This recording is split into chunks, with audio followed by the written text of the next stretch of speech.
The sky was dark and full of smoke, and ash was falling from the broken buildings above, as if the sky itself was crying for what had happened on this planet. Long ago, a small alien woman was walking slowly on a cracked road, and her feet were bare and bloody, and behind her was a little child holding her hand and crying in hunger. Woman had no food and no water, and her clothes were torn and dirty, and the child was weak and could barely walk, but still the woman kept going because she had to find something for her child. They reached an old marketplace, now broken and full of empty shops and burned metal, and there were other aliens too, all looking for something to eat, but most of them had already given up. The woman looked around and saw a vendor sitting behind a dirty table, and he had some food on it, old and dusty, but still food, and the smell made the child cry louder. The woman walked to him and asked for something for the child, and the vendor looked at her from head to toe and laughed because she had nothing to give in return. She begged and said, "Please, he is just a child, and he has not eaten for 2 days." And the vendor still shook his head and said, "No trade, no food." She looked down at her last cloth, only thing she had left to cover herself, and her hands were shaking as she removed it and gave it to him with her eyes full of shame.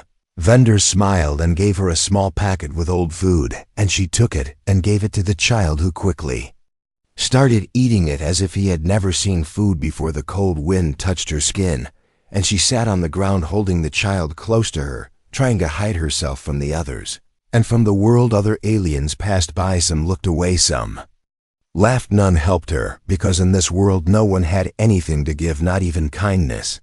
Suddenly there was a sound in the sky, a sharp, loud noise like metal tearing through the clouds, and everyone looked up as a shadow fell over the market. A large black ship was landing slowly, and it made the ground shake, and the lights from the ship were bright and cold and strange, and no one had seen a ship like this before. All the aliens started running and hiding behind broken walls and cars, because sometimes ships meant danger, and no one wanted to be seen.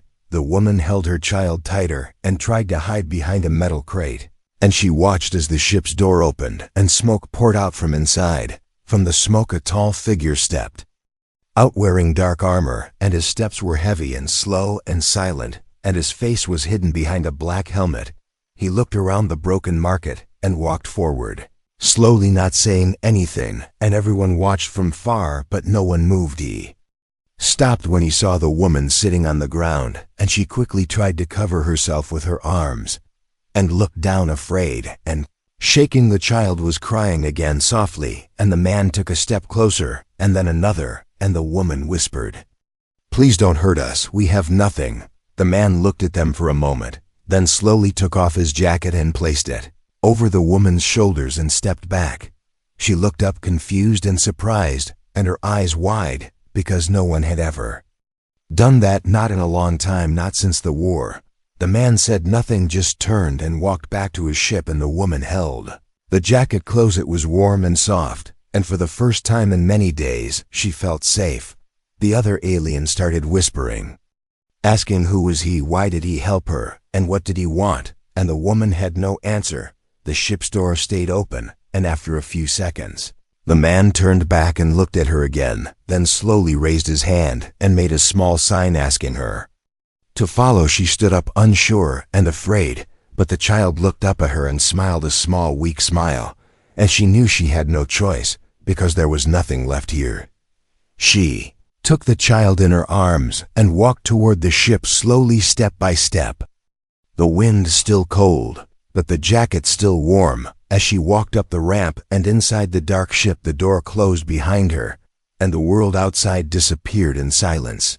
One knew where the ship was going or why the man had helped her, but in that moment something had changed in her life.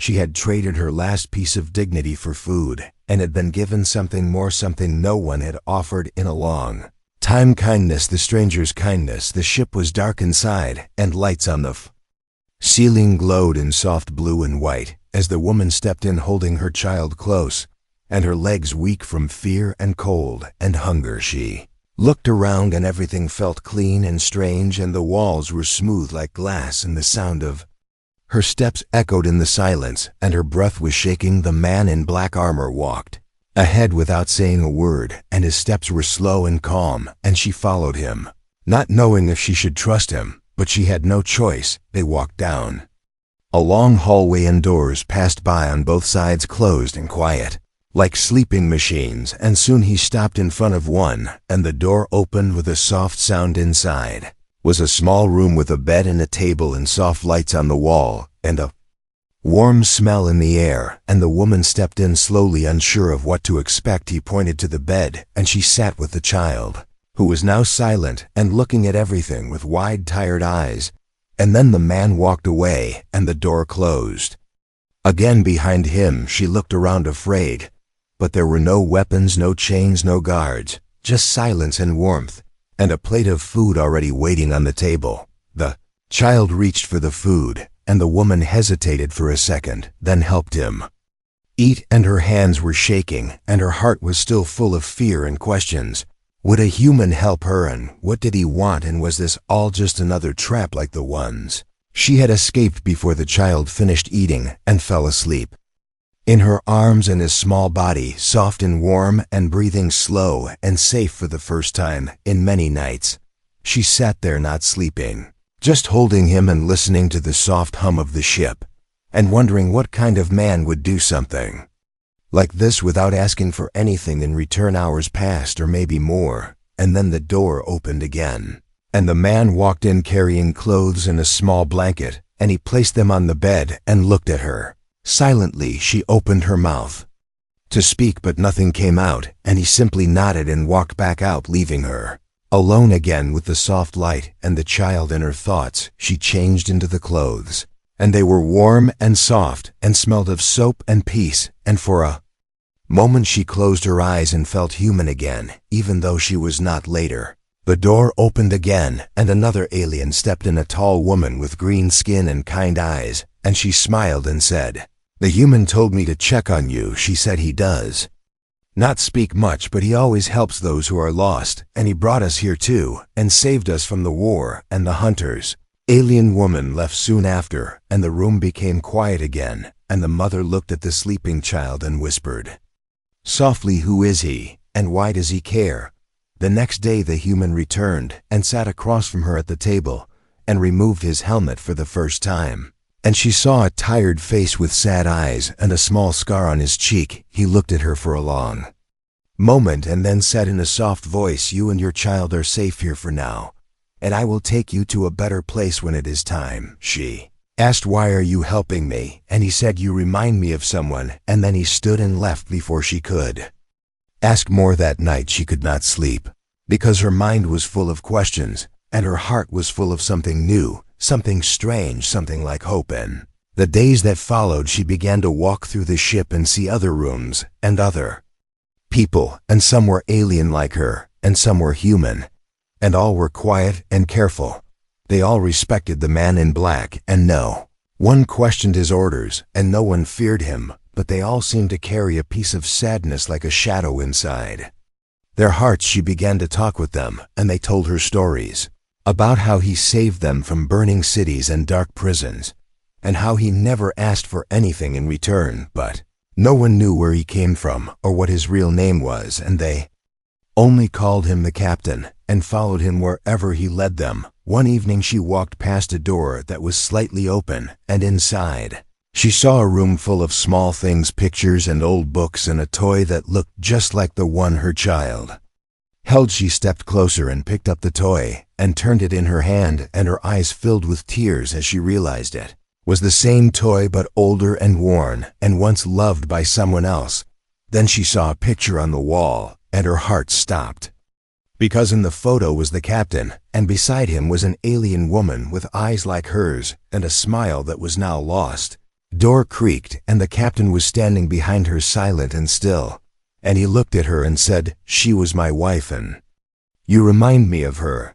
The room felt cold and quiet, and the truth hung heavy in the air, and the woman could not speak, and the captain walked away without saying another word. And now she understood that his kindness came from pain, and his silence was full of memories, and that maybe, just maybe, he was saving her, not to help her, but to save a part of himself too. The human with a secret. The stars outside the ship moved slowly like glowing dust across the black sky, and the ship floated through space. Like a silent ghost carrying its passengers from one mystery to another, the alien mother sat by the small window in her room holding the child close as he slept, and her eyes followed the slow trail of stars, and her heart was heavy with thoughts she could not explain since the moment she saw the photo in the captain's private room. Something inside her had changed, and now each time she saw his face she felt something deeper, something heavier than fear or thanks. Had saved her life and fed her child and given them safety when no one else would, and yet behind his quiet eyes there was a storm she could feel but not see. She wondered what had happened to the woman in the photo, the one who looked so much like her, and why her toy was the same, and what it all meant. The captain had not spoken of it again, and he walked through the ship as he always did, silent, calm, and distant, like a man who had already said goodbye to the world. She wanted to ask him more, but fear held her back, and instead she began to watch and listen and speak with others on the ship, hoping to find a piece of the puzzle he was hiding. One day the child wandered through the hallway, chasing a soft music that played from somewhere far, and the mother followed quickly, her heart racing as she called his name. She found him in a small chamber where the walls were covered in glowing symbols and floating lights, and the child stood in the center laughing as the lights danced around him. Captain stood near the door watching silently, and the woman stepped forward and picked up the child, holding him close and looking at the room with wonder and confusion. "What is this place?" she asked, and the captain replied, "This was her room, the room of the one I loved, and the lights are memories she left behind for those who remember." The woman asked, "How did she die?" And the captain paused, then looked away, and said, "The war took many things. Not just lives, but homes, families, trust, and sometimes even the will to live." They stood there in silence, and the lights continued to move like fireflies around them, soft and warm, and the child reached out to touch them, as if he could feel the past through their glow. Later that night, the mother could not sleep, and she walked the halls alone, the lights dim and the ship quiet except for the soft hum of the engine. Far below, she found herself once again near the locked room with the old photos and toys, and this time she placed her hand on the door gently, as if asking for permission. The door did not open, and she turned to leave, but found the captain standing behind her, his helmet in his hands and a tired look on his face, as if he had been waiting. "Come," he said, and led her to another room deeper inside the ship, where no others went, and there he opened a small panel on the wall and showed her a screen full of stars and paths and names. "This is where she wanted to go," he said, pointing at a small blue planet near the edge of the chart, and it was a place where humans and aliens once lived together. Before fear pulled them apart, she believed in peace, he said, and she gave her life trying to prove that love was stronger than war. "And when they came for her, I was not there to stop them." Woman listened, and her hands shook, and her eyes filled with something she could not name, because now she understood that the captain was not just a savior, he was a man carrying the weight of what he had lost. Turned to her and said, "I saved you because I could not save her, and maybe that makes me selfish, or maybe it makes me human, but I had to try." Again the woman said nothing, but reached out and placed her hand on his arm, and in that moment no words were needed, because something passed between them like truth and sorrow and quiet strength. That day forward, the woman began to help more around the ship, speaking with the others, comforting those who were afraid, and showing them that kindness still lived even in broken hearts. The child grew stronger each day, and laughed more, and his eyes were bright and full of life, and he often sat near the captain asking questions and telling stories, and the captain listened quietly, always with a soft smile. But in the back of her mind, the woman felt a whisper, something not right, something hiding just beyond the silence of the ship, something that made her heart uneasy. Even in safety, she began to wonder if there were others who knew the truth. If someone on the ship had seen the photos too, or had been watching them, or waiting for something to change. One evening, as the stars outside burned like cold fire, The woman heard voices in the hallway, soft and low, and when she stepped closer, they stopped and the shadows disappeared like smoke. She walked away holding the child close, and her mind full of questions because now she knew the captain had secrets, but maybe others did too, and not all of them were born from love. The ship floated through deep space, like a lost bird searching for a safe sky, while the stars watched from far above like silent eyes that knew too much and shared nothing. Inside the ship, the woman walked slowly down the hallway, her child asleep in her arms and her mind heavy with thoughts she could not speak as shadows from the dim lights moved across the metal walls. Every day she saw the captain standing near the control panel, looking at maps and signals and distant worlds, and though he never said much, she knew he was planning something important and secret. Other passengers stayed quiet and worked in silence, some cleaning, some repairing, some whispering in corners, as if something was about to happen, something they could feel in their bones, but not explain with words. One morning the alarm rang, a long, slow sound like a warning from the stars, and the lights turned red, and the voice of the ship spoke calmly. Unknown object approaching from Sector 9. Prepare for contact. Woman held her child close and ran to the safe chamber as others did the same, and fear passed through them like cold wind in a broken house, and no one asked what it was because they already knew. The captain stood in front of the main screen, watching a dark ship moving fast through space like a hunter chasing prey, and his face showed no fear, only silence and memory and fire. The ship was marked with a red symbol, a claw wrapped around a broken star, and everyone on board knew that mark. It belonged to the bounty hunters. They came not just for money, but for secrets, for power, for pain, and they would burn a planet to the ground if someone paid enough, or if they believed something valuable was hiding there.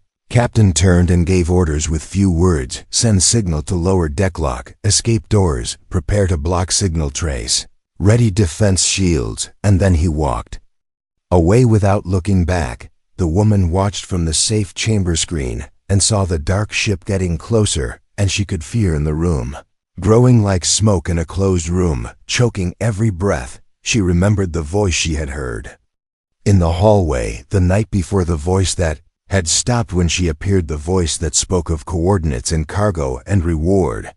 And now the dark ship had found them too. Fast, too perfect, too soon, and she knew someone on the ship had betrayed them, and it had started the moment she stepped inside. The ship shook as a blast hit the left wing, and the lights flickered, and the child woke crying, and the woman whispered soft words trying to stay strong while her heart broke with every sound. Captain activated the defense system and fired back with sharp blue lasers that cut through the dark like knives of light and hit the enemy ship hard, but not enough to stop it. Enemy responded with fire and metal and noise, and the ship cried under the weight of the attack, and walls cracked and alarms screamed, and people ran and prayed in silence. Suddenly the door to the safe chamber opened, and the captain entered, his armor scratched and burning, and his eyes locked on the woman, and he said, "They are not here for the ship, they are here for the child."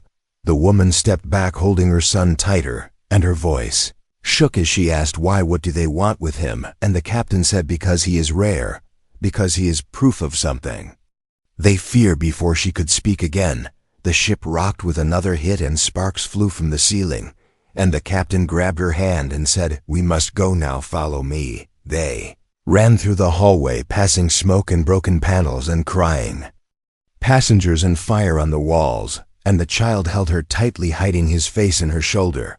The captain led them to a secret room behind the control deck, a room with no windows and only one door, and inside was a small ship hidden and ready with food, air, and a path to safety. He said, "Take this ship, go to the blue planet. I showed you, protect the child. He is more important than you know, more important than all of us." She shook her head and said, "Come with us. You saved us. We need you." And he looked at her and said, "I cannot go. Someone must stay and fight. Someone must buy you time." Doors shook with a loud sound and metal bent, and they could hear voices outside, dark voices calling her name and asking for the child, and she felt her Heartbreak like glass, the captain knelt before the child and looked into his eyes and said, "Be brave, little star. Your light will show the way when others are lost, and your voice will tell the truth when others are silent." He stood and opened the small ship and placed the coordinates and said, "Fly straight, do not stop, do not turn, and when you land, find the one with the silver mark. She will know who you are." The woman stepped inside the small ship with tears falling without sound, and the door closed and the lights turned blue and the engine started, and in her heart was a storm she could not name. The small ship shot out of the large one like a spark from a dying fire, and behind them the darkness grew and fire followed, and the last thing she saw was the captain standing in the smoke. He raised his hand once, and then the door closed and the stars swallowed the light, and the rescue had begun with fire, silence, and a hope born from sacrifice. The betrayal. The escape pod flew through the cold silence of space, like a small bird running from a storm, and inside the woman held her child close as the stars moved past like quiet watchers in the dark. She could still see the last image of the captain standing in smoke and flame, his hand raised in farewell, and her heart was heavy with fear and questions, and something deeper she could not explain. The pod followed the path he had set, the coordinates blinking softly on the screen. A small blue light, showing the way to a planet hidden far from war and death and greed. The child had fallen asleep, his small body wrapped in a blanket, and his breathing calm like the wind before a storm, and the woman touched his hair gently and whispered words from her childhood songs her mother once sang. After some time the pod entered a new system, and the blue planet came into view, its light soft and clear, its surface green and alive like a promise waiting to be kept. The pod landed in a quiet valley surrounded by hills and sky, and trees that moved like waves, and animals that watched from a distance, curious but not afraid. The door opened with a soft sound, and the woman stepped out, her feet touching real soil for the first time in many months, and the wind kissed her face, and she closed her eyes and felt something like peace. She looked up and saw a figure standing near a silver stone, a tall woman with long hair and eyes like ice and fire, and on her hand was a silver mark, just like the captain said. The woman spoke gently and said, "I have been waiting, and the child you carry is known even here, and the stars have whispered of him and the light he brings." They walked together to a small shelter built of stone and glass and light, and the woman told her story, told of the ship and the captain and the attack and the escape, and her voice broke as she spoke his name.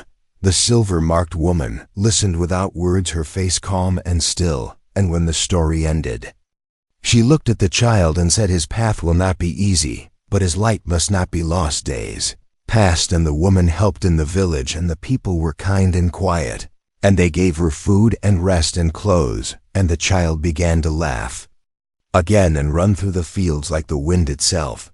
But at night the woman dreamed of the ship and the fire and the voice of the captain, and sometimes she woke with tears on her face and fear in her hands, because something felt wrong, something unfinished. One morning the sky turned red, and a scout came running from the hills, his voice loud with panic and his breath short and broken, and he said, "A signal has reached us, someone has called for the child." The village fell into silence, and the silver-marked woman looked at the mother and said, "Your escape was clean, but the betrayal was not born in the enemy. It came from within, and someone from the ship still lives and has spoken." The mother stepped back, and her heart pounded like thunder, and her hands shook because she remembered the voices in the hallway, and the look in some eyes, and the way the enemy had arrived too quickly. She asked who could it be and why, and the silver-marked woman said, "Not all who wear smiles carry truth, and not all who follow orders are loyal. Some sell secrets for safety or power or survival." They called a meeting in the center of the village, and voices rose in fear and anger, and questions burned like fire. Who had betrayed them? Who had spoken the name of the child? And where were they now? The woman stood and said, "I must return. I must find the traitor and protect my child." And the people begged her to stay, but she looked at her son and said, "His future needs truth, and I cannot let lies Follow him. The silver-marked woman gave her a ship small and fast and silent, and placed her hand on the child and said, "He is not just yours, now he belongs to the stars, to all of us, to hope itself." Before she left, the child gave her the small toy, the one from the captain's room, and said, "Give this back to him. He will need it more than me." And the mother took it with tears in her eyes and fire in her chest. She flew alone through space again, the stars colder now and the silence louder, and her heart full of questions, and a name that echoed like thunder, the name of the one who had sold them. When she reached the edge of the system near where the ship had fallen, she found nothing but ash and metal and silence, but a signal was still alive, a soft blinking light coming from deep below the wreck.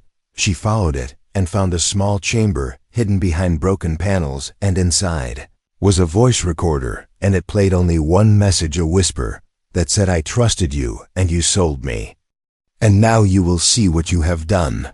Voice was not the captain's, it was someone else, someone from the crew, and the truth hit her like a blade, and she fell to her knees and held the toy and whispered, "I will find you, I will not stop." And far away in the shadows of the galaxy, a man with familiar eyes and a broken smile watched a screen with her face on it and said softly, "You should not have left the ship, you should not have seen the truth." The child's power the stars watched from above with quiet eyes as the woman returned to the blue planet, her ship silent, her heart full of pain, and her mind burning with the voice from the recorder that whispered betrayal in every word. She held the toy close to her chest, and her hands shook not from fear but from the truth she now carried like a weight she could not drop no matter how much it hurt. Child ran to her as she stepped from the ship, his arms open, his voice full of joy, and he said, "I missed you," and she knelt down and held him tight as if he could keep her from falling apart.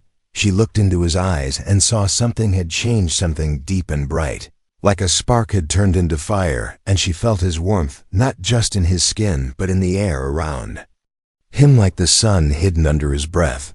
That night, as the wind moved through the trees like a whisper, the child sat alone near the silver stone, and his hands glowed softly with light that moved like water through his fingers, and the sky above him changed color. The silver-marked woman saw this, and her face turned still like stone, and she said, "It has started." And the mother asked, "What has started?" And the answer came not from her lips, but from the ground itself, which shook like a heartbeat. Rising from sleep, the villagers gathered near the child and watched in silence as the earth under his feet began to grow green and strong, and small flowers bloomed in seconds, and birds came from far places to sit near him and sing. The silver-marked woman said, "The child is not only a symbol, he is a source, and the power he carries is older than war, older than hate, older than the stars we sleep under." She said, "His blood holds the code of two worlds, once enemies, now one, and his voice will be the key to peace or the reason for destruction, and the choice will not be his alone." The mother asked, "How can this be?" And the woman said, "Long ago, when humans and aliens first met, there were experiments, some cruel, some hopeful, and few survived.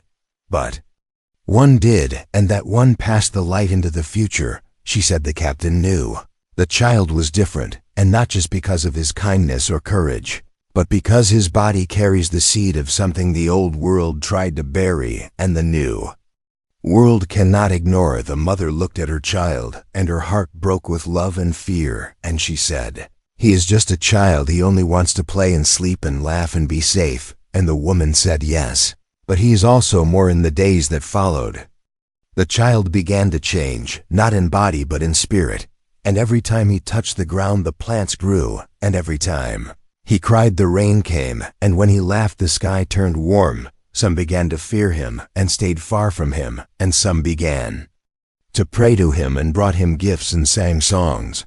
And the mother saw her child become something he did not understand. She tried to keep him close and speak to him in soft words and remind him of stories and toys and stars, but he began to speak of dreams where the captain stood in fire and whispered, "Follow the light." Then, one morning, the sky cracked open with a sound like breaking metal, and a ship appeared above the village, dark and wide and full of silence, and no signal came from it. Only a slow shadow that moved across the ground. The silver-marked woman raised her staff and called the guards. But no weapons were fired, and no voice came, only the slow hum of the ship like a beast breathing before it strikes. The child stepped forward without fear and raised his hand, and the sky began to glow, and the ship stopped moving, and lights flickered inside it like a question without answer.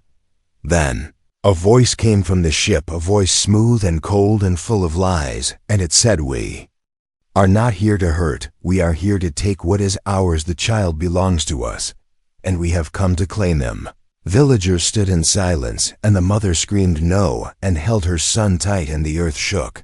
Again, not from fear, but from the child, whose body now shined with light and wind and sound. The ship fired a warning shot, and the trees caught fire, but before the flames could reach the ground, the child raised his hand, and the fire stopped in the air, frozen like a picture painted in time. His eyes glowed bright like suns, and his voice echoed through the valley, and he said, "I am not yours. I am not a weapon. I am not a secret. I am life and light, and I choose my path."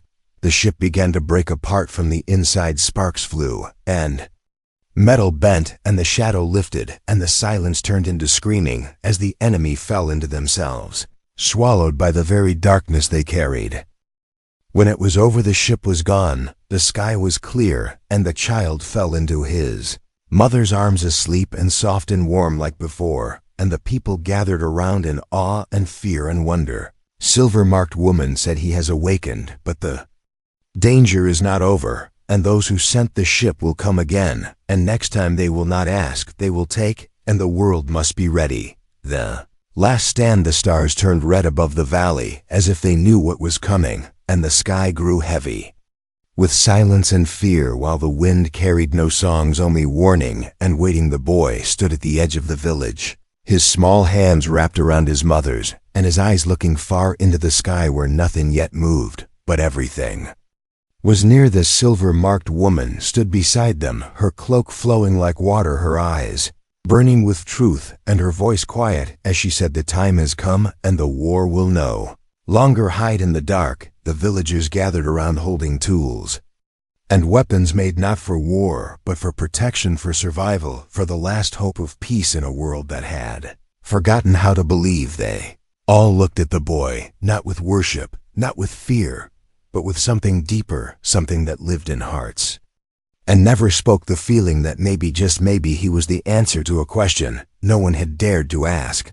The mother held the toy in her hand, the one that once sat in the captain's room, and now she carried it like a promise and a memory, and a thread between two worlds that had tried to destroy each other, but now stood together. The sky cracked open, and the ships arrived. Not one, not two, but many, like teeth in the mouth of a giant beast, and their engines roared with the sound of conquest and hunger. From the largest ship a message came, a voice smooth and sharp and full of command, and it said, "We have come for the child. He belongs to the order. He is the last key, and he must return." The silver-marked woman stepped forward and said, "He belongs to no one. He is not a weapon, not a prize, not a tool, and this land will not give him to those who bring fire instead of light." The enemy replied with silence, and then with fire, and the first blast struck the edge of the hills, turning trees to ash and stone to dust, and the people screamed, but did not run. The woman looked at her son and said, "It is time," and the boy nodded, his face calm, his body glowing with a light that came not from the sun, but from something older, something waiting. Stepped forward and raised his hands, and the earth rose with him, roots and rocks and light, forming a shield that caught the next blast and broke it into pieces of harmless light. Villagers cheered, and then joined the fight, using the shield as cover and their own strength as weapons, and for the first time in many years, humans and aliens stood as one against a storm of death. Boy moved through the field like a star walking the sky, and where he stepped the ground healed, and where he reached the air turned bright and clean and full of hope. The enemy tried to surround him, sent machines and fire and shadows, but none could touch him, for his light was truth, and truth cannot be chained above them. The main ship opened, and a figure stepped out, tall and cold and dressed in black armor, just like the captain. But without soul, without heart, without mercy, he spoke to the boy and said, I knew your father, I knew your mother, and I knew what they tried to do, and I will not let you finish their mistake. The boy looked up and said, my father believed in peace, my mother believed in life, and I believe in both, and your time is over.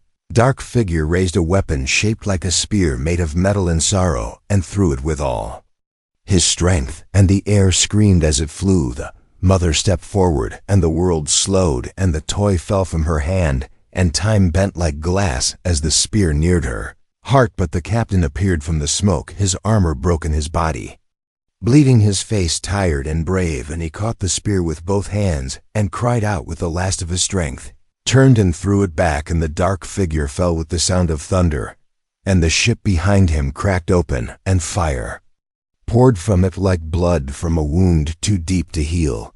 The boy ran to the captain and held his hand and said, I knew you would come, and the captain smiled weakly and said, I never left, I only waited for the light to lead me. The mother knelt beside him, her tears falling like rain on stone, and the captain looked at her and said, thank you for carrying what I could not, and for saving what I had lost.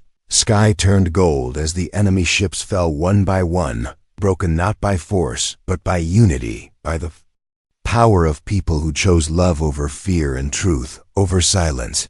The boy stood at the center of it all, his arms open, his face shining, and the wind sang his name, not as a god, not as a king, but as a child who showed the galaxy a different way. The people began to rebuild not with machines, but with hands and hearts, and every home carried a part of the story. Every voice remembered the day when the last war ended, not with fire, but with light, and deep in the hills a tree grew tall and strong. Its roots wrapped around the stone where the toy now rested, and its leaves whispered of a boy who became a bridge between worlds. The last stand had come, and it was not the end, it was the beginning.